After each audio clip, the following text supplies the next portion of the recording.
Bonjour à tous et bienvenue dans cette dernière et nouvelle vidéo destinée à la MPSE 3 du CPGE Moulay Youssef de Rabat, dans laquelle je vais mettre le point sur la notion de covariance pour les variables aléatoires réelles discrètes. D'accord? Donc, dans cette vidéo, on va essayer d'aborder deux petits sujets. Donc, le premier, c'est la covariance et coefficient de corrélation des variables aléatoires. Et pour un couple de variables aléatoires, et dans le deuxième point, on va voir quelques sommes de variables aléatoires réelles discrètes qu'il faut absolument connaître pour l'étude des variables aléatoires dans le cas discret. D'accord, donc quelques exemples classiques. Voilà, donc commençons par définir ce que c'est que la covariance, mais pour cela, prenons G une fonction qui va de R2 à valeur réelle, d'accord, et qui soit en fait définie au moins, donc son domaine de définition, il faut qu'il contient x de oméga et y de oméga fois y de oméga, donc le produit cartésien. Et donc G n'est pas vraiment une fonction, une application de R2, mais bon, c'est une fonction telle que le domaine de définition contient au moins ce produit cartésien, avec bien sûr x et y sont deux variables aléatoires réelles discrètes. Donc on va considérer en fait la variable aléatoire notée z égale g de x, y. Donc ici déjà x de oméga est fini au dénombrable, y de oméga est au plus dénombrable, le produit au plus dénombrable, l'image par n'importe quelle fonction, et ou par n'importe quelle application est un ensemble qui est au plus dénombrable, et donc z est une variable aléatoire réelle discrète. Et l'ensemble des valeurs prises par z, donc l'image de z, c'est quoi? C'est l'ensemble de g de xi, yj, avec les xi sont les valeurs prises par x et les yj sont les valeurs prises par y. D'accord? Donc voilà, donc c'est l'ensemble de ces points-là avec ij parcours grand I et grand J. Mais ici, il se peut que, en fait, pour cette fonction-là, pour cette fonction g, il se peut que g de x, y, j se répète pour pour certaines valeurs de i et j différentes. Et donc, en fait, on va noter par la suite z de oméga, pardon, z de oméga, donc l'image ou l'ensemble des valeurs prises par oméga, c'est l'ensemble des zk avec k parcourt un certain ensemble au plus dénombrable k. D'accord? Donc les zk en fait sont les g de x, y, j, mais on va pas répéter en fait les valeurs qui se répètent. Et donc c'est pour cela on va la noter comme ça, zk, pour ne pas répéter les valeurs qui se répètent. Par exemple, si on a, alors si x par exemple prend la valeur 1 demi et y prend la valeur 2, donc ici par exemple j'ai le produit, donc le 2 fois 1 demi égale à 1, mais bon si x aussi prend la valeur 1 et y prend la valeur 1, donc également pour deux valeurs différentes, pour deux indices différents, donc le produit égale à 1, mais bon on va pas compter le 1 deux fois, on va le compter juste une seule fois et on va le noter par exemple à un certain Z1. D'accord? Alors, on s'intéresse à étudier la loi de probabilité pour cette nouvelle variable aléatoire. Et donc, on va poser z égale g de x, y. D'accord? Alors, d'une façon simple, on va définir en fait la loi de probabilité pour la variable z, c'est la probabilité d'une façon classique en fait. C'est la probabilité pour que z égale à zk. C'est quoi? C'est la somme des probabilités des x égale à xi, y égale à yj, avec la somme en fait est prise sur sur l'ensemble des indices IJ tels que XI, YJ est un couple antécédent de ZK par la fonction G. D'accord? Par la fonction G. Donc en fait, d'où ça vient ceci? Ça vient du fait que l'ensemble des z égale à xk, égale à zk, on peut l'écrire comme étant l'union sur les ij tels que des g de xi, yj de égale à zk de la probabilité. Donc en fait du x égale à xi, y égale à yj. Et la formule en découle. D'accord? Donc voilà, donc voyons voir ceci sur un exemple. Donc on va alors on considère l'exemple suivant. Donc supposons qu'on dispose d'une urne contenant 4 jetons numérotés de 1 jusqu'à 4. Et on va tirer de sort aux sortes successivement. Donc on va tirer successivement 2 jetons sans remise. D'accord, on va pas, donc on va jeter sans remise. Et on note grand X et grand Y les résultats de 2 tirages. D'accord, donc X c'est le premier tirage. Oh bon, c'est le premier tirage, Y c'est le deuxième tirage. Et donc en fait, la probabilité premièrement pour que X égale à Y, Y égale à I égale à 0. Pourquoi? Parce qu'on ne peut pas tirer par exemple I deux fois. D'accord, ni 1, ni 2, ni 3, ni 4, deux fois parce qu'on tire successivement mais sans remise. Donc si on a déjà tiré la boule par exemple une, supposons que ces jetons sont des boules. Et donc si on a tiré la boule numérotée 1, donc on ne peut pas la retirer parce qu'elle est déjà à la main.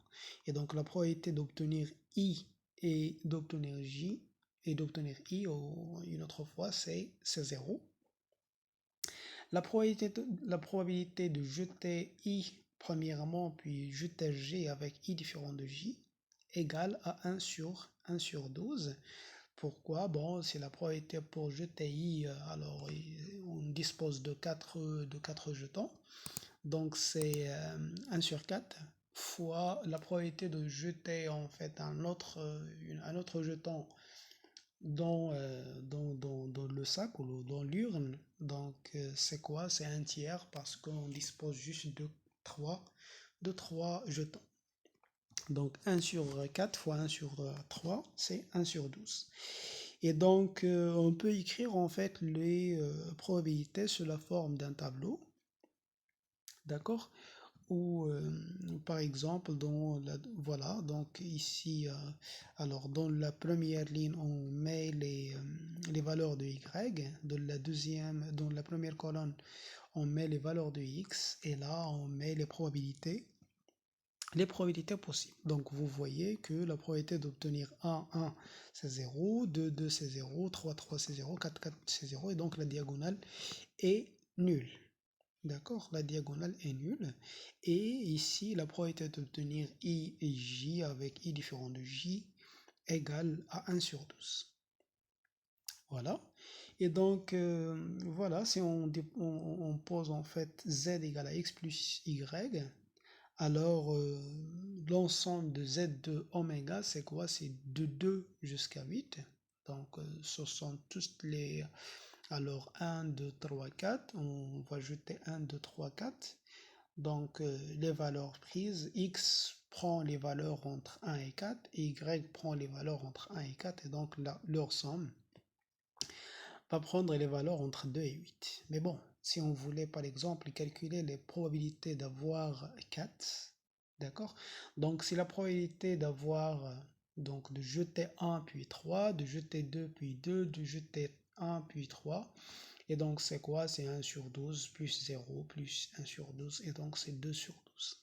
Donc on pourrait faire en fait la même chose pour les autres jetons. Alors pour 2, 3, 4, 5, 6, 7 jusqu'à 8 et donc on obtient en fait la loi de probabilité de 7 de façon similaire. Voilà.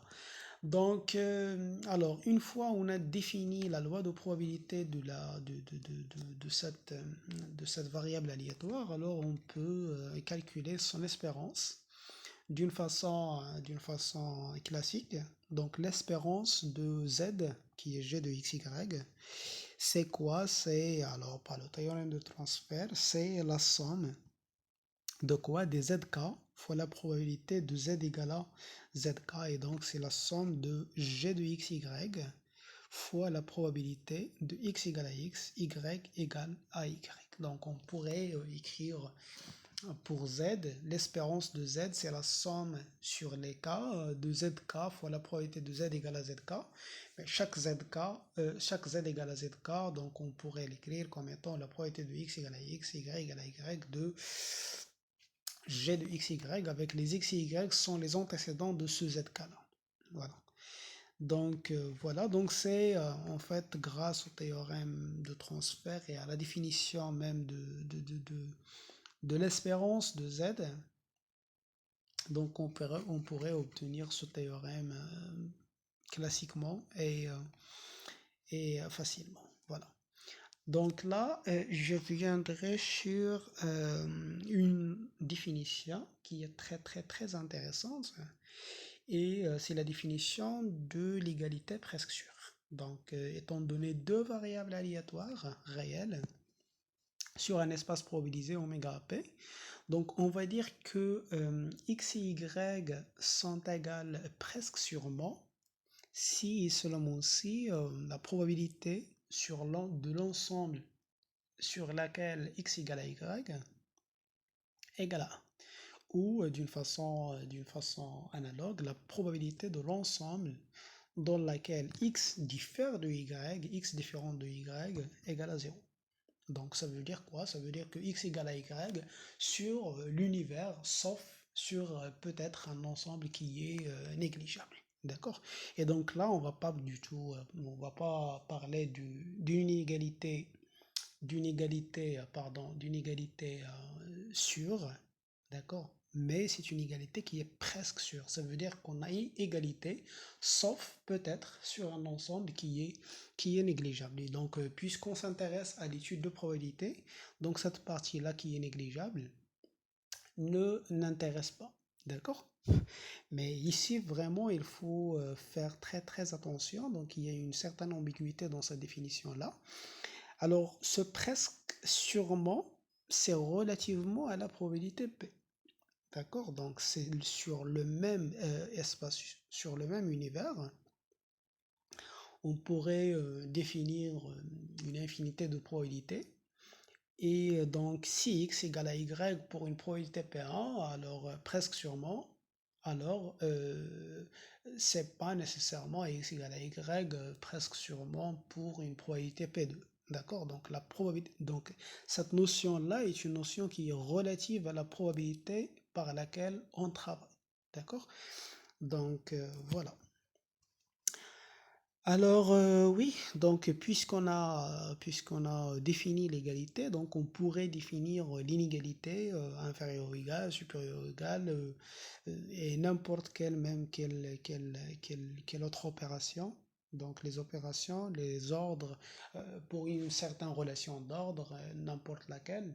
Donc on pourrait définir cette notion-là pour n'importe quelle relation d'ordre. Donc, par exemple, on va dire que x inférieur ou égal à y, presque sûrement, ça veut dire quoi? Ça veut dire que la courbe de x est au-dessous de la courbe de y, sauf peut-être sur un ensemble qui est négligeable. D'accord? Si, bien sûr, la probabilité de l'ensemble des oméga, tel que x de oméga inférieur ou égal à y de oméga égale à 1, et ainsi de suite. D'accord? Donc, voilà.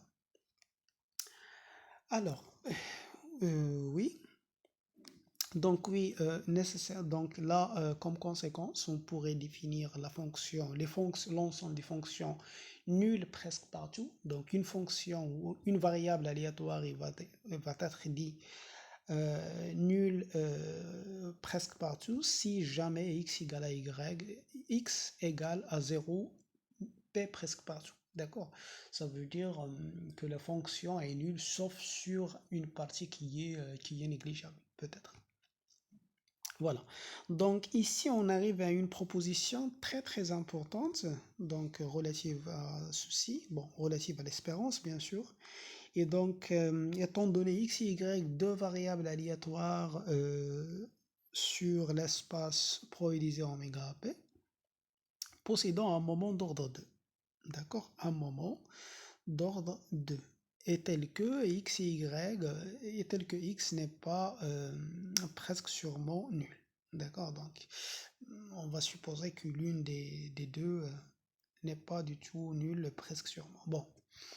Alors, pour le premier point, donc, toutes ces conditions-là ne sont pas prises en compte. Donc, l'application, donc, si on considère l'application XY, fait correspondre l'espérance de x fois y est une forme qui est bilinéaire positive sur l'espace vectoriel des variables aléatoires réelles discrets, mais il faut ajouter ici, telles que des variables réelles discrètes admettant un moment d'ordre 2. D'accord? Admettant un moment d'ordre 2. C'est, on le note en général grand L2 comme celui sur l'intégration. D'accord? Un L grec, un L grec et 2 en puissance. Le L2 de la probabilité P. Et donc, cette forme bilinéaire, donc, c'est pas nécessairement défini. D'accord? Il n'est pas défini en général. Et donc, il ne définit malheureusement pas un produit scalaire. D'accord? Il ne définit pas malheureusement un produit scalaire. Et donc, alors, l'espérance de x carré égale à 0. Ceci implique en fait que x est nul presque sûrement et pas, il n'implique pas que x est nul. Hein. Donc l'espérance de x au carré, donc xx, si on applique ça à xx, l'espérance de x, espérance de x, égale à 0, espérance de x fois x égale à 0, implique que x est nul presque sûrement. Ça veut dire que x égale à 0, sauf peut-être sur une partie qui est négligeable. D'accord? Mais toujours, la négligibilité, il dépend de la probabilité. D'accord? Il se peut qu'on prend une probabilité, par exemple, la probabilité d'Irac. Par exemple, on travaille sur R, par exemple, oméga égale à R, et on considère des racks en 0. Delta 0, delta indice 0, c'est la probabilité telle que delta de A égale à 0 pour une partie A de R, si 0 appartient à A, si 0 n'appartient pas à A, et delta de 0 égale à 1 si 0 appartient à A. Et donc, par exemple, si vous prenez la fonction, par exemple, f de x égale à 0 partout, et f de x égale à, par exemple, f de x égale à 1 en 0, et f de 0 égale à 0 partout, sauf f de 0 égale à 1. Donc f de 0 égale à 1, donc l'ensemble des x tels que f de x égale à 1, d'accord? C'est quoi? C'est juste le singleton 0, mais Dirac du singleton 0, delta 0 de A qui est le singleton 0 égale à 1. Et donc cette fonction que je viens de lire est la même chose que la fonction constante 1 sur R pour cette probabilité-là. Donc là, il faut vraiment faire très très très attention par rapport à ces probabilités-là. Hein. Il faut vraiment faire très très attention. Donc vous pouvez voir, alors en analyse, vous pouvez voir que c'est vraiment la fonction nulle. Hein. Elle est nulle, sauf un point qui est le 0. Mais bon, suivant, si je prends par exemple la probabilité d'Irac en 0, c'est une fonction qui n'est pas nulle. Et c'est une fonction qui est constante égale à 1. On peut la considérer comme étant une fonction qui est constante égale à 1, delta 0 presque partout. D'accord? Donc il faut vraiment faire très très attention. Et on peut inverser bien sûr, si on donne f de 0 égale à 0 et f de x égale à, je sais pas, exponentielle x pour n'importe quel x dans R, donc cette fonction-là est une fonction qui est nulle. Voilà, qui est nulle presque partout pour cette probabilité-là. Bon, il faut vraiment faire très très attention là. Alors, le deuxième point dit en fait, dit que l'espérance de x carré et l'espérance de y au carré, moins l'espérance de xy au carré est positive, c'est l'inégalité de Cauchy-Schwarz associée à cette forme bilinéaire, d'accord? C'est vraiment l'inégalité de Cauchy-Schwarz que nous avons déjà vue dans le cours des espaces pré-hilbertiens, associée à cette forme bilinéaire qui est positive. Et le cas de l'égalité, donc inégalité de Cauchy-Schwarz, le cas d'égalité, si jamais, si seulement s'il existe lambda, tel que lambda x plus y est presque sûrement nul, est égal à 0 presque partout. D'accord? Presque sûrement, pardon. Presque sûrement, pas presque partout. Donc, tel que lambda x plus y est nul presque sûrement. D'accord? Donc, voilà. Donc, pour les. Alors, dans le cas où on a un produit scalaire, donc on dit en fait que x et y sont collinéaires. Ça veut dire que lambda x plus y pour un certain lambda égale à 0. Mais là, c'est pas vraiment un 0, c'est un 0 relatif à la probabilité, à notre probabilité. Donc, est un 0 presque sûr. D'accord? Et c'est le 0 de l'espace vectoriel que je viens de dire, c'est L2, le L2 de P. Donc, c'est l'ensemble des variables aléatoires, réelles discrètes par exemple, qui admettent un moment d'ordre 2. Voilà. Donc, c'est l'espace vectoriel sur lequel on travaille. Alors oui, la preuve, bon, c'est une preuve qui est vraiment classique et, c'est la même preuve que pour les espaces vectoriels, pour les espaces pré-hilbertiens réels. Et donc je vais la laisser en exercice, voilà, comme étant une application du cours des espaces pré-hilbertiens réels. Alors, l'espérance de x fois y, donc en utilisant bien sûr le théorème de transfert, voilà.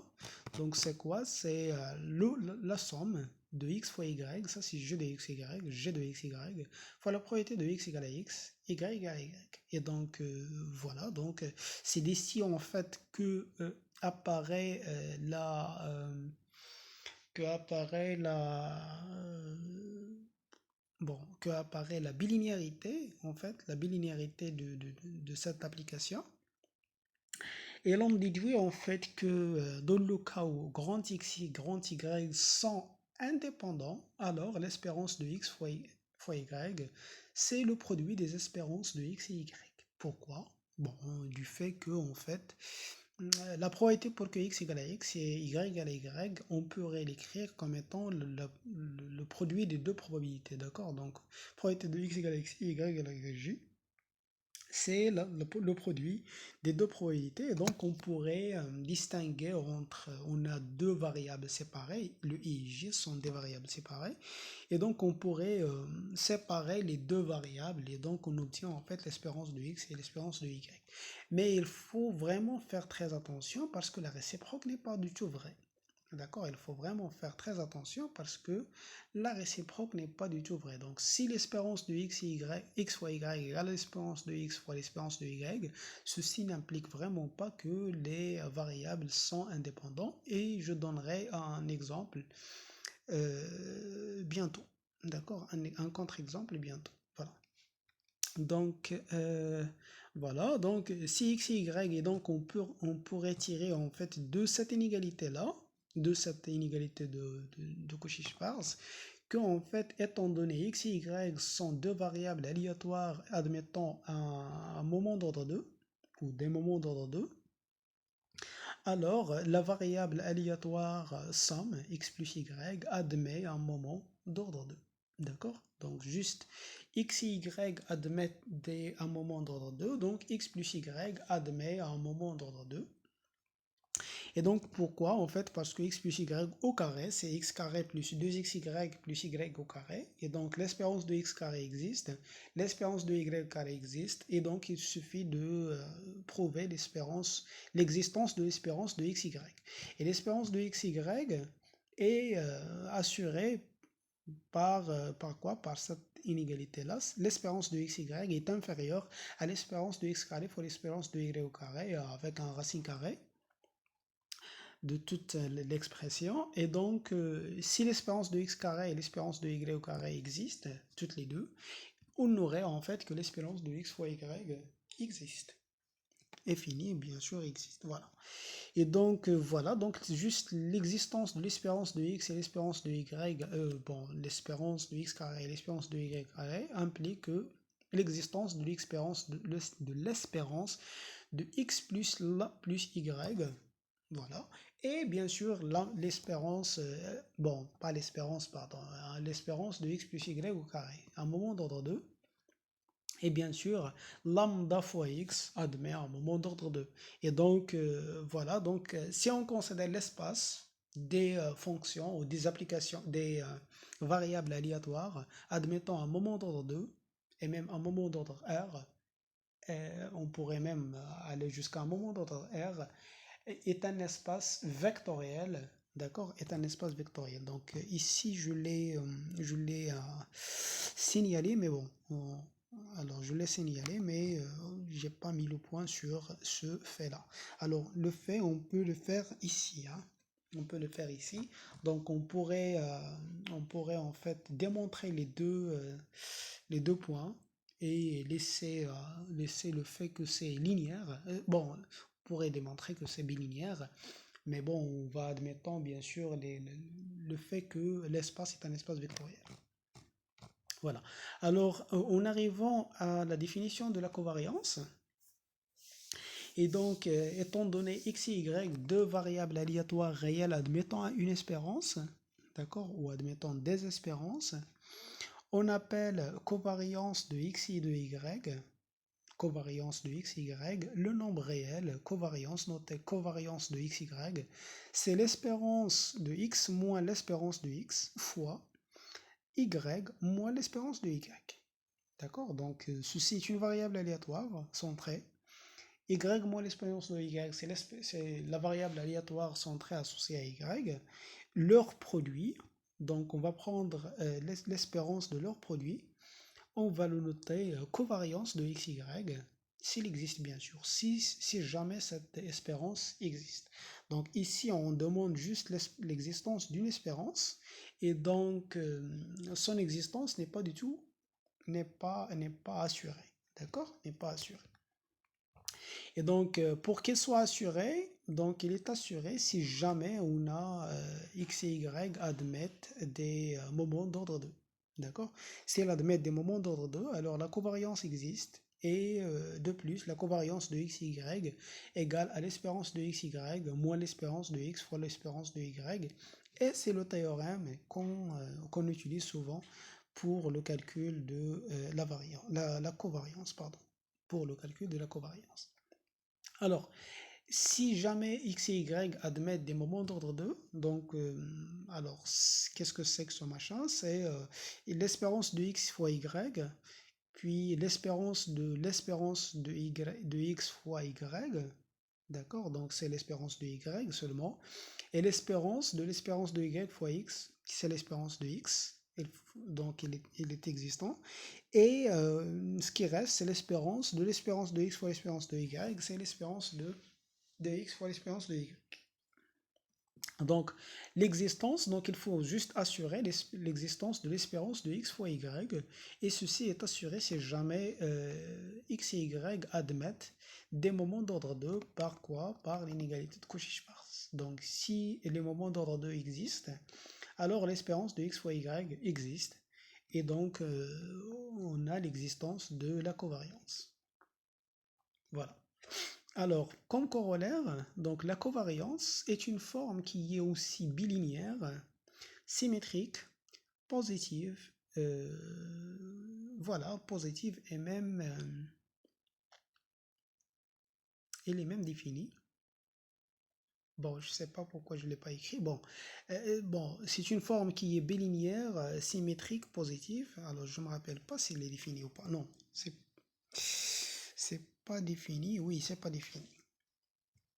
Et donc, en fait, la covariance de yx égale la covariance de xy, parce que ici, le produit joue, x et y jouent des rôles symétriques, même ici, ils jouent des rôles symétriques, et donc la covariance est symétrique. Et la covariance de xx égale à la variance de x, bon, parce que la covariance de xx égale à l'espérance de x au carré moins l'espérance de x le tout au carré, également la covariance de xx égale à l'espérance de x fois l'espérance moins l'espérance de x, le tout au carré. Et donc, c'est la variance de x. Si de plus x et y sont indépendants, alors la covariance de x, y égale à 0. Voilà, donc il découle d'ici. L'espérance de x fois y, c'est la même chose que l'espérance de x fois l'espérance de y si jamais les deux variables sont indépendantes. Donc, c'est ce qu'on avait dit ici dans cette proposition. Et donc, la covariance est égale à 0. Et donc, en particulier, covariance est une forme qui est dégénérée, non définie. Hein. C'est une forme qui est dégénérée et donc il est non défini. Hein. Donc, on dit soit dégénéré, soit non défini. Donc, voilà, donc la réciproque est en général fausse.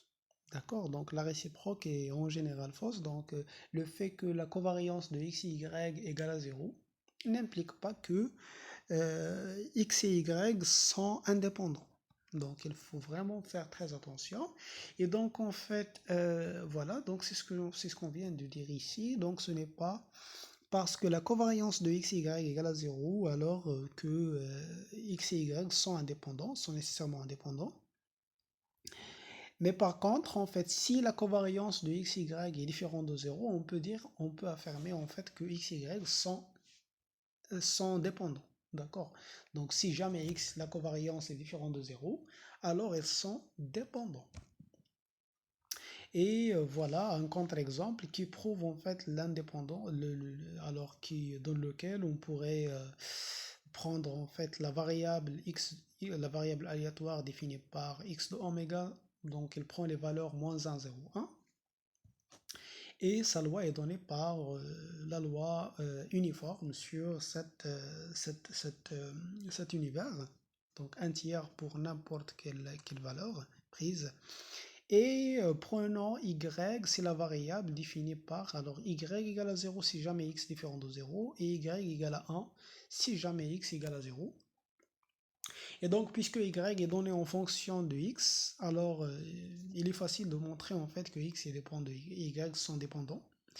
Mais la covariance de x, y, c'est l'espérance de x fois y, et moins l'espérance de x fois l'espérance de y égale à 0. Pourquoi?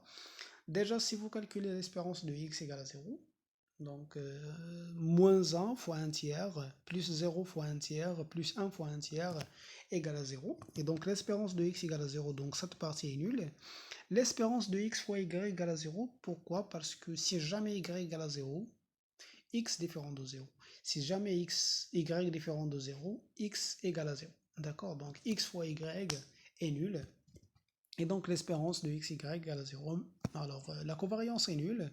L'espérance de x fois y égale à l'espérance de x fois l'espérance de y, alors que les deux variables sont dépendantes. Donc c'est vraiment le même contre-exemple qu'on pourrait donner dans quoi? Oui, ici. L'espérance de x, y égale à l'espérance de x fois l'espérance de y, mais les deux variables sont dépendantes. Alors là, bien sûr, en parlant bien sûr de la covariance de x et y égale à 0, donc ceci nous guide à une autre définition. C'est la définition des variables aléatoires réelles non corrélées. D'accord?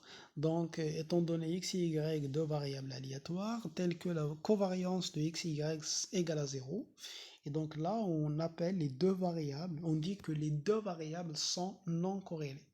D'accord? Donc, il n'y a pas de corrélation entre les deux variables.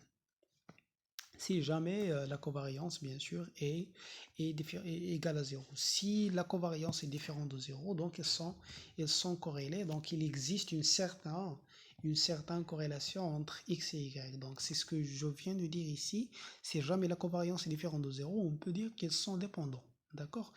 Et donc, voilà. Donc, la covariance est un coefficient qui mesure la dépendance qui mesure plus ou moins la dépendance des variables aléatoires, x et y. Là, on arrive à un coefficient qui est très important par la suite, c'est le coefficient de corrélation linéaire. D'accord? Et donc, étant donné x et y, deux variables aléatoires admettant des écarts type non nuls pour lesquels sur lequel on va diviser. D'accord? Et donc, dire qu'il admet des écarts type non nuls, ça veut dire qu'il admet des variances non nulles. Et donc, on appelle coefficient de corrélation le coefficient ρ de xy. C'est la covariance entre x et y sur l'écart type de x fois l'écart type de y. D'accord? Ou sur la racine carrée de covariance xx, racine carrée covariance y, y. D'accord? Donc, comme alors les propriétés de ce coefficient-là sont, alors ce coefficient, ce nombre-là est toujours compris entre moins 1 et 1, d'accord? Et elle est égale à 1 ou moins 1 si jamais, si seulement si, y est une fonction quasi-affine de x. Ça veut dire quoi quasi-affine? Ça veut dire que x égale à, il existe a et b tel que y égale à ax plus b quasiment, quasi certainement. Bon, ce quasi certainement, alors ce quasi certainement, ça veut dire qu'ils sont égales sur une partie qui est de probabilité égale à 1. Même si vraiment le mot quasi s'utilise pour une autre notion qui est la capacité en mathématiques. Donc il y a une autre notion beaucoup plus fine que la probabilité. On l'appelle capacité et on l'utilise certainement. On utilise généralement le fait quasi pour pour les capacités. Mais bon, donc, alors bref, ρ de xy égale à plus ou moins 1, si seulement si, y égale à x plus b, ou la probabilité pour que y égale à x plus b égale à 1. D'accord? Donc, ils sont linéaires, ils sont linéairement dépendants. Linéairement dépendants presque sûrement. Donc voilà, la preuve provient en fait de la bilinéarité de la covariance. Donc puisque la covariance est une forme qui est bilinéaire, et donc il est positif, et donc il vérifie l'inégalité de Cauchy-Schwarz. Mais l'inégalité de Cauchy-Schwarz, c'est quoi? C'est la covariance de xx est inférieure, en valeur absolue, est inférieure à la racine carrée de la covariance de xx. Bon, la covariance de xy en valeur absolue est inférieure à la racine carrée de covariance de xx fois la racine carrée de covariance de y, mais la racine carrée de covariance xx c'est sigma de x, parce que la covariance de xx égale à la variance de x. Voilà. Donc le premier point c'est l'inégalité de Cauchy-Schwarz, et le deuxième point, donc c'est l'égalité. C'est le cas de l'égalité de Cauchy-Schwarz. D'accord? C'est le cas de l'égalité. Voilà. Alors, l'interprétation de ce coefficient de corrélation, donc c'est un nombre réel qui est compris entre moins 1 et 1, et qui compare en fait les similarités entre les lois de variables de x et de y, des variables x et y. D'accord?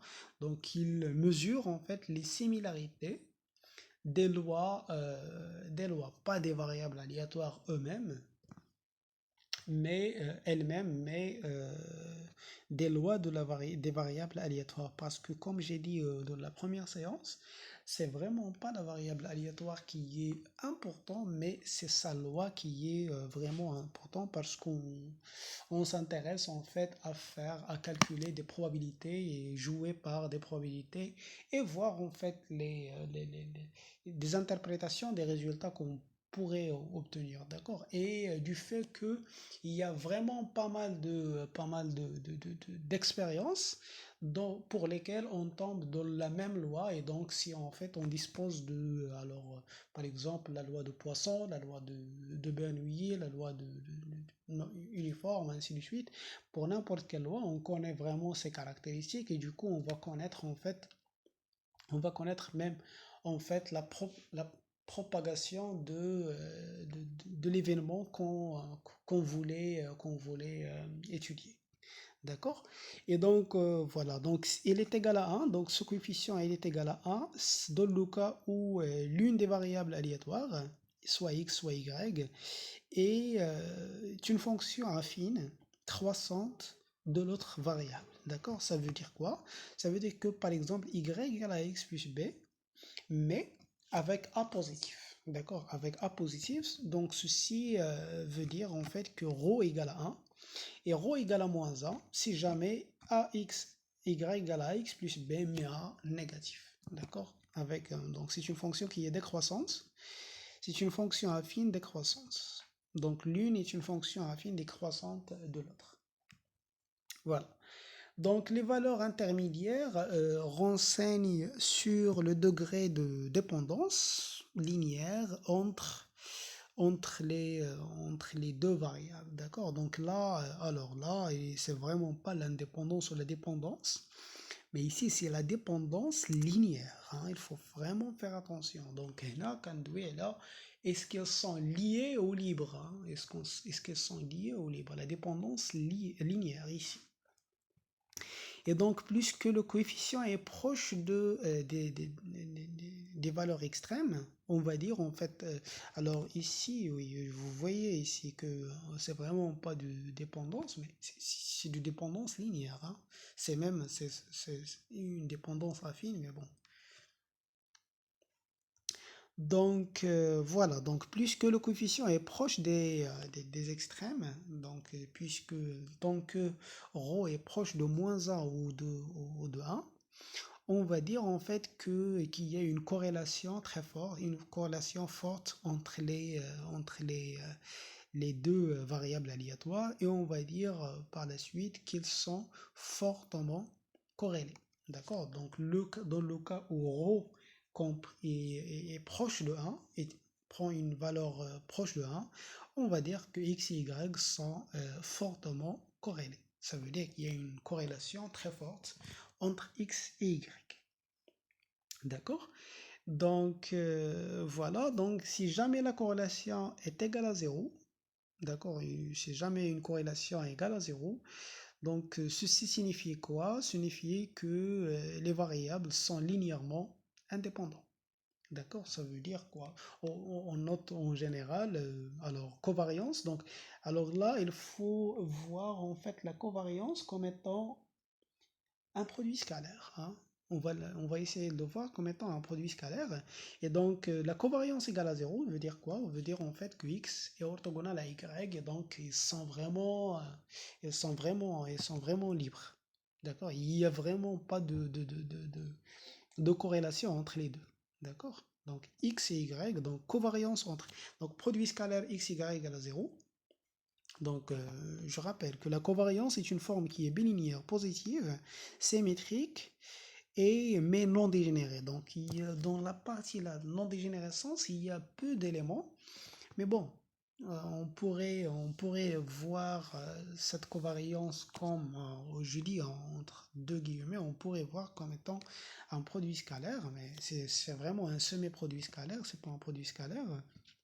Mais lorsque vous dites que covariance de x et y égale à 0, ça veut dire quoi? Ça veut dire que x et y sont orthogonales, mais relativement bien sûr à cette semi-produit scalaire. Et donc, ceci veut dire quoi? Ceci veut dire en fait que x et y sont totalement libres. D'accord? Donc, ils ne sont vraiment pas linéairement indépendants. Voilà. Donc, maintenant, j'arrive à la somme des variables aléatoires réelles. Donc, premièrement, on va commencer par la linéarité de l'espérance.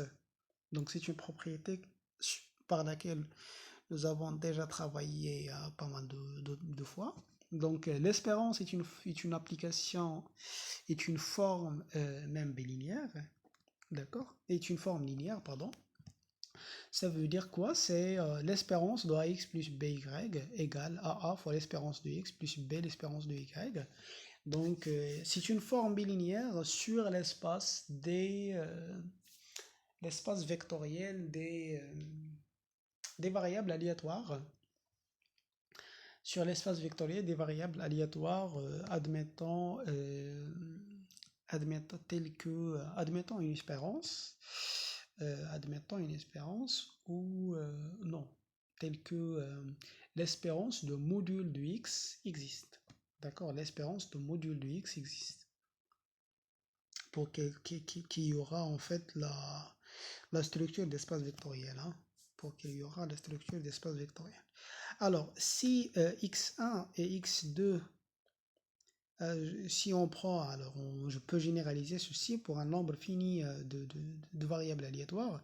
Et donc, si on prend n variables aléatoires, un nombre fini de variables aléatoires, admettons toute une espérance, d'accord, ou des espérances, alors la somme admet une espérance, et l'espérance de la somme égale à la somme des espérances. D'accord? Donc, c'est la linéarité de l'espérance. L'espérance est linéaire. Mais la variance n'est pas linéaire. Hein. La variance n'est pas linéaire parce que quoi? Parce que c'est une forme quadratique associée à la covariance. Donc la covariance de x égale à la variance de x.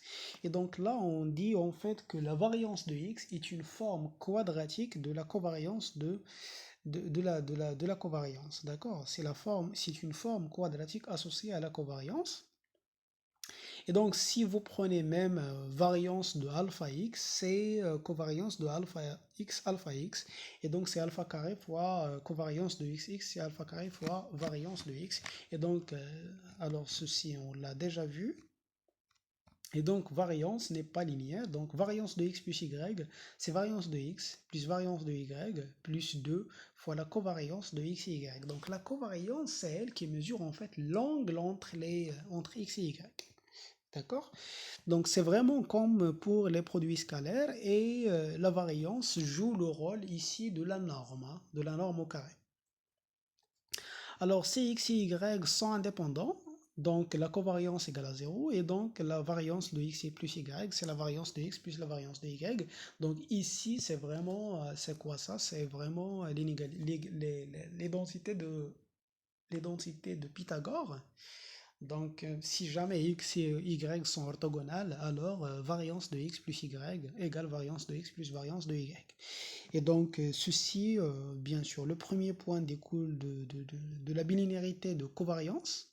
D'accord? Donc, vous prenez variance de x plus y, c'est la covariance de x plus y, en utilisant bien sûr la bilinéarité de la covariance et le fait qu'il est symétrique. Donc, on peut obtenir ceci très facilement. Et la deuxième, bien sûr, c'est une conséquence du premier point, de la première propriété.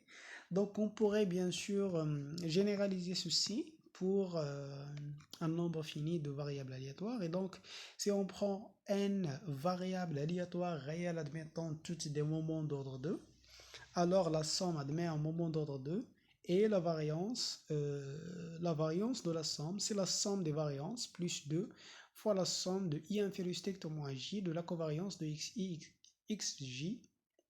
Donc c'est une formule aussi qui est valable pour les formes quadratiques en général.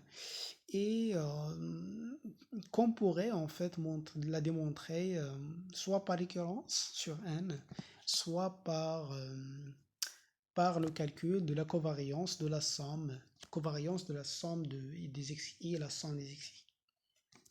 Et développer juste en utilisant bien sûr la linéarité de la covariance.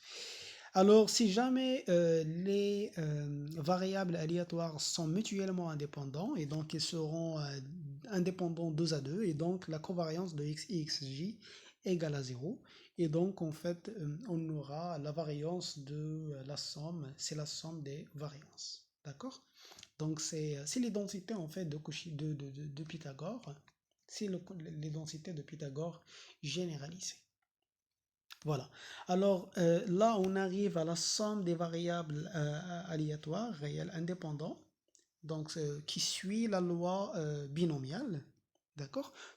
Bon, dans la vidéo précédente, nous avons déjà énoncé le théorème qui donne ou qui caractérise la somme des variables aléatoires réelles indépendantes qui suivent une loi de Bernoulli, et nous avons dit qu'il suit une loi binomiale D'accord, mais ils sont tous de même paramètre, hein. Nous avons déjà ajouté qu'ils sont tous de même paramètre. Alors maintenant, si on prend x et y, deux variables aléatoires indépendants, suivant des lois binomiales de paramètres respectifs np et mp, donc les tailles sont différentes, mais le même paramètre p qui détermine la probabilité est commun entre les deux variables.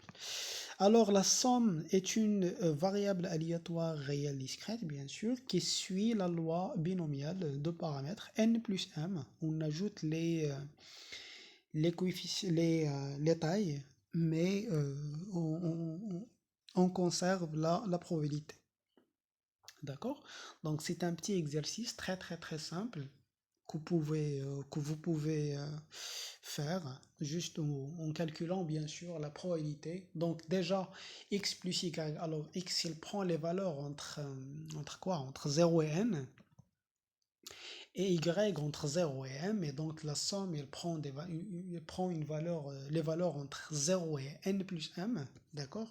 X prend x plus y, donc n plus m, 0 entre 0 et n plus m, et la probabilité pour que x plus y égale un certain cas, c'est la probabilité, ou c'est la somme de la probabilité de x égale à j, y égale à k moins j, en utilisant bien sûr l'indépendance, donc c'est le produit des deux probabilités, en utilisant bien sûr les formules par les formules données par la loi binomiale. Donc on pourrait montrer que on pourrait trouver en fait là que x plus y admet suit la loi binomiale. Voilà. Bon, on pourrait généraliser ceci pour un nombre fini de variables aléatoires mutuellement indépendants, suivant bien sûr des lois binomiales de paramètres n1p jusqu'à nkp, donc somme de k variables aléatoires. Alors, la somme x1 plus jusqu'à xk, la somme des xj de 1 jusqu'à k, suit une loi binomiale. Donc, on ajoute ensemble les paramètres, les tailles, et on conserve le paramètre P. Donc je vais vous laisser ceci en exercice aussi, et je vais démontrer le théorème sur les lois de Poisson. D'accord? Donc si vous prenez par exemple x, y, deux variables aléatoires indépendants, suivant des lois de Poisson de paramètres lambda et mu, alors x plus y est une loi, suit une loi de Poisson de paramètres lambda plus mu. D'accord? Lambda plus mu. Et on pourrait généraliser ceci pour un nombre fini de variables aléatoires mutuellement indépendantes. Donc si les xj de 1 jusqu'à k admettent suivent des lois de Poisson de paramètres lambda j de 1 jusqu'à k, alors la somme des xj de 1 jusqu'à k suit une loi de Poisson de paramètres, la somme des lambda j. Donc c'est juste une généralisation de ça par récurrence. D'accord? Et donc, alors il suffit de montrer le premier point. Et donc, pour le premier point, donc, on va poser z égale à x plus y. Et donc, z de oméga égale à n, parce que z de x de oméga égale à n, y de oméga égale à n.